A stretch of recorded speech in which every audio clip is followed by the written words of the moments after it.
विद्यार्थी मित्र हो, इयत्ता 9वी विषय मराठी गद्य विभाग. आज आपण दुपार हा आपल्या पाठ्यपुस्तकातील गद्य क्रमांक 7 राजू बर्वे यांचा पाठ अभ्यासणार आहोत. सर्वप्रथम आपण राजू बर्वे यांचा थोडक्यात परिचय बघूया. राजू बर्वे हे अतिशय प्रसिद्ध असे लेखक आहेत. साहित्य क्षेत्राबरोबर लेखन निर्मिती करत असतानाच त्यांनी निर्माता व दिग्दर्शकाची भूमिकाही अनेक ठिकाणी पार पाडलेली आपल्याला दिसते. राजू बर्वे यांनी रंगनिशेचे, मनात आलं म्हणून, मनबहर, मोहरलेक्षण, मनस्पर्श यासारखी पुस्तके लिहिलेली आपल्याला पाहावयास मिळतात. चित्रपट निर्मितीमध्ये देवाशपथ खरं सांगेन, बोला दाजीबा, सासर झालं माहेर, बेधडक दे धडक या चित्रपटांची त्यांनी निर्मिती केलेली आपल्याला दिसते. दुपार हा पाठ त्यांच्या मनात आलं म्हणून या ललित लेखसंग्रहाचं जे पुस्तक आहे या पुस्तकातून घेतलेलं आपल्याला पाहावयास मिळतो. या पाठामध्ये त्यांनी दुपारच्या प्रहराचे मनोहर असं चित्रण व्यक्त केलेलं आपल्याला दिसतं. प्रहर या शब्दाचा अर्थ जर तुम्ही बघितलात तर एक गोष्ट विद्यार्थी मित्र इथं लक्षात घेणं अपेक्षित आहे. 24 तासाचे 8 प्रहर आहेत. दर 3 तासानंतर एक प्रहर होतो. त्या असणाऱ्या प्रहरातला हा एक दुपारचा भाग आहे. साधारण दुपार आपण केव्हा म्हणतो तर 12 वाजल्यापासून ते 3 वाजेपर्यंत, दिवसा 12 ते दुपारी 3 वाजेपर्यंत सूर्याच्या प्रखरतेचा काळ आहे. या काळामध्ये सूर्य आग ओकत असतो.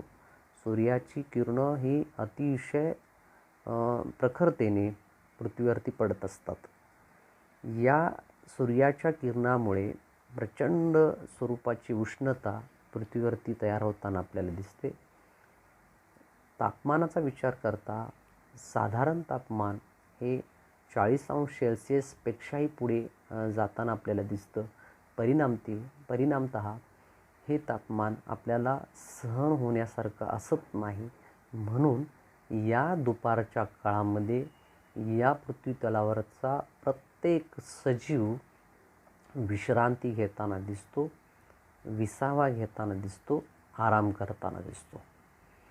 आजपर्यंतच्या अनेक लेखकांनी, अनेक कवींनी, अनेक कवयित्रींनी आपल्या साहित्यामध्ये, मग कथा असू द्यात, कादंबरी असू द्यात, नाटक असू द्यात किंवा चित्रपट निर्मितीचा जरी विषय घेतला तरी या क्षेत्रामध्ये प्रत्येक लेखकाने, प्रत्येक कवीने सकाळ किंवा सायंकाळ किंवा पहाट किंवा पावसाळी दिवस किंवा हिवाळ्यातले दिवस या वातावरणाला अनुसरून आपलं लेखन केलेलं दिसतं. परंतु राजू बर्वे यांनी दुपारचा हा रखरखीत काळ आहे, पण या रखरखीत काळाचंही वर्णन अतिशय मनोहारी पद्धतीने केलेलं दिसतं. तसं पाहता दुपारचा हा जो काळ आहे तसा लेखनाच्या दृष्टिकोनातून विचार करता थोडासा उपेक्षित मानला जातो. या काळामधलं लेखन फार कमी आहे. या काळात संबंधित असणाऱ्या लेखन करणाऱ्या लेखकांची संख्यासुद्धा आपल्याला कमी बघायला मिळते. निष्पर्ण वृक्षावरती भर दुपारी असं एक पुस्तक आहे की ज्या पुस्तकामध्ये थोडंसं दुपारच्या संदर्भातलं वर्णन केलेलं आपल्याला पाहावयास मिळतं.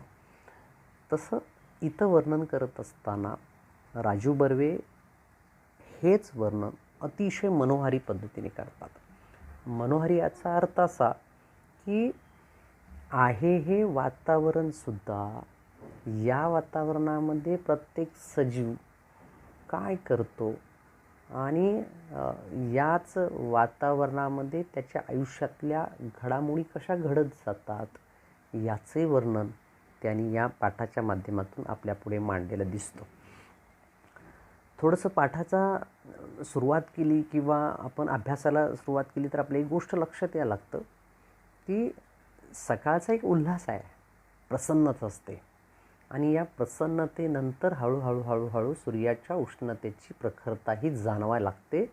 किंबहुना सूर्याच्या तेजाने ही पृथ्वी अशी तळपायला लागते. पृथ्वी तळपते तसं पृथ्वीवरची प्राणी, माणसं, पशु, पक्षी, झाडे, वेली हेही तळपायला लागतात किंवा त्यांनाही या उष्णतेची जाणीव व्हायला लागते.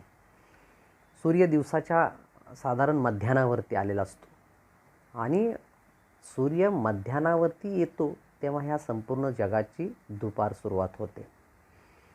त्या वातावरणात इतकी तीव्रता असते की जणू काही सूर्याचं रूप आणि सूर्याचं एकूण दृष्टिकोन असा आहे की माझ्याकडे डोळे वटारून पाहिलं तर मी डोळे जाळून टाकीन असं सूर्याचं रौद्र रूप या दुपारच्या काळामध्ये आपल्याला बघायला जाणवतं. म्हणजे साधारणतः सूर्योदयाच्या वेळी आणि सूर्यास्ताच्या वेळी आपण सूर्याकडे सहजपणे बघू शकतो. अगदी कुठल्याही प्रकारचा आधार न घेता, म्हणजे डोळ्यावरती गॉगल न घालता, डोळ्याच्या समोर काच न धरता किंवा अन्य कुठली साधनांचा उपयोग न करता आपण सूर्याकडे आपल्याला बघता येऊ शकतं, सूर्य उगवताना आणि सूर्य मावळताना. पण दुपारचा हा जो काळ आहे की या काळामध्ये आपल्याला सूर्याकडे बघता येत नाही, इतकी त्याची तीव्रता असते, इतकी त्याची प्रखरता असते. आणि जणू काही हे सगळं म्हणजेच सूर्य आपल्याला असं सांगतोय की माझ्याकडे जर बघाल तर तुमचं डोळं जाळून टाकेल. असं हे साधारण दुपारचं वर्णन लेखक या पाठाच्या माध्यमातून आपल्याला करताना दिसतात. आता ही दुपार कुठं कशी आणि कुणाकुणाच्या आयुष्यामध्ये येते त्याचं वर्णन करत असताना सर्वप्रथम त्यांनी एक चित्र आपल्याला दाखवलं आहे बघा. त्या चित्रामध्ये एक शेतकरी झाडाखाली बसून जेवण करतोय, त्याच्या शेजारी त्याची बायको बसलेली आहे. केवळ या चित्राचं ऑब्झर्वेशन केल्यानंतर तुमच्या एक गोष्ट लक्षात येते का की बाबा ती दोघं बसलेत, झाडाखाली बसलेत आणि जेवतायत, शांतपणे जेवण चालले? नाही. तर या चित्राचा सार असा आहे, चित्राचा संदर्भ असा आहे की सकाळी लवकर त्या स्त्रीचा नवरा शेतामध्ये काम करायला गेलेला असतो. शेतामध्ये काम करून तो थकला आहे, सकाळपासून नांगरून आणि घाम गाळून झाल्यावर मग त्याची बायको न्याहारी किंवा जेवण घेऊन येते. जेवण घेऊन आल्यानंतर ती झाडाखाली एक विसावा बघतात, सावली बघतात आणि त्या सावलीखाली बसून जेवणाचं त्यांचं कामकाज चाललेलं दिसते.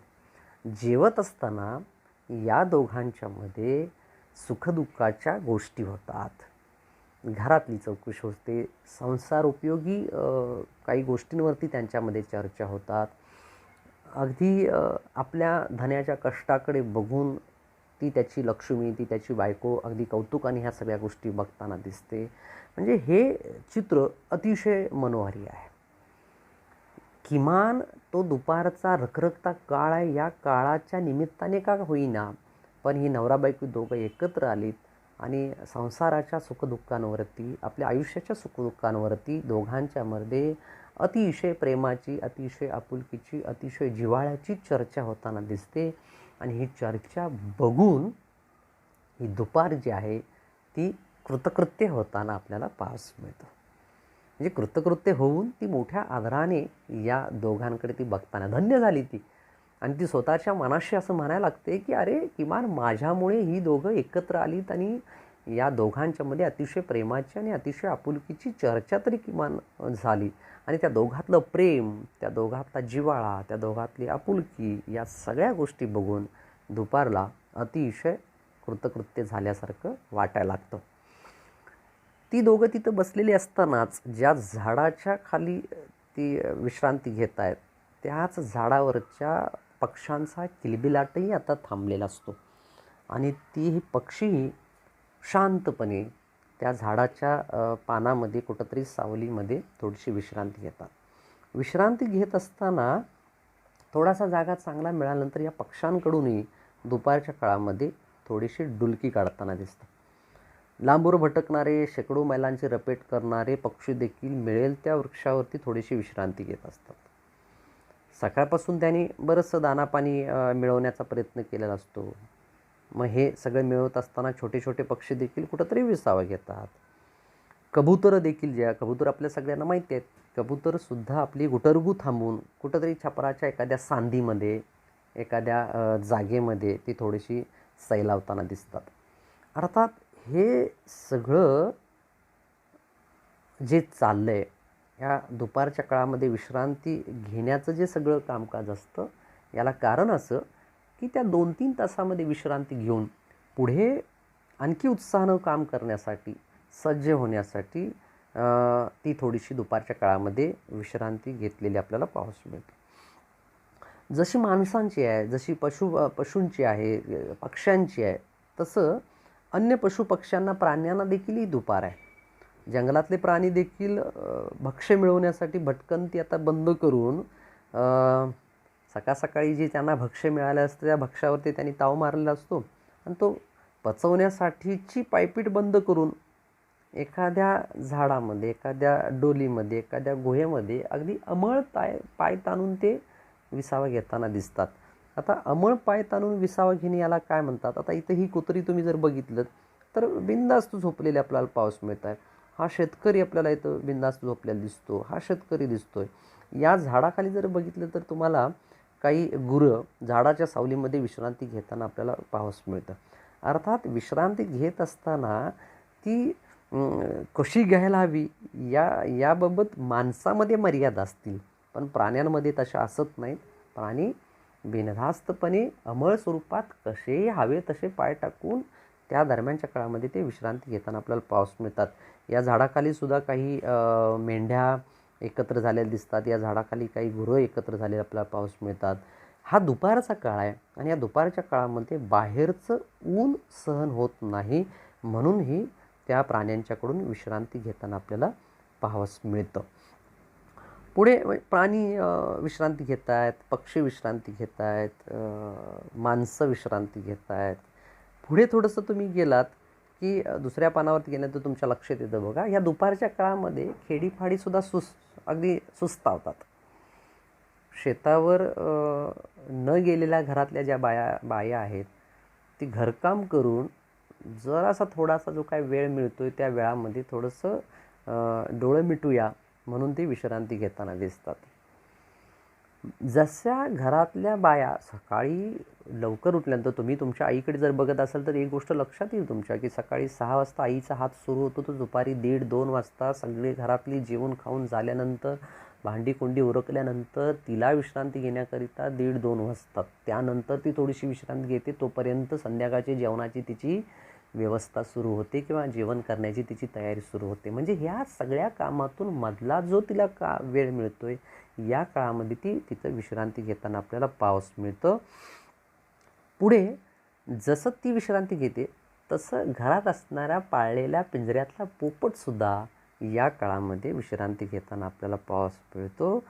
अशी ही दुपार प्रत्येकाच्या आयुष्यामध्ये येते आणि त्यावेळी ही सगळी प्राणी, हे सगळे पशुपक्षी, हे सगळे बारीक सारीक जे कीटक आहेत, जे सजीव आहेत, ते बाहेर सूर्याची जी उष्णता आहे, जी प्रखरता आहे, त्या प्रखरतेपासून थोडासा आराम मिळावा आणि पुन्हा नव्याने, पुन्हा जोमाने संध्याकाळच्या, सायंकाळच्या वेळी आपल्याला काम करण्याचा उत्साह आपल्या मनामध्ये निर्माण व्हावा, याकरिता ते विश्रांती घेताना आपल्याला पाहावयास मिळतात.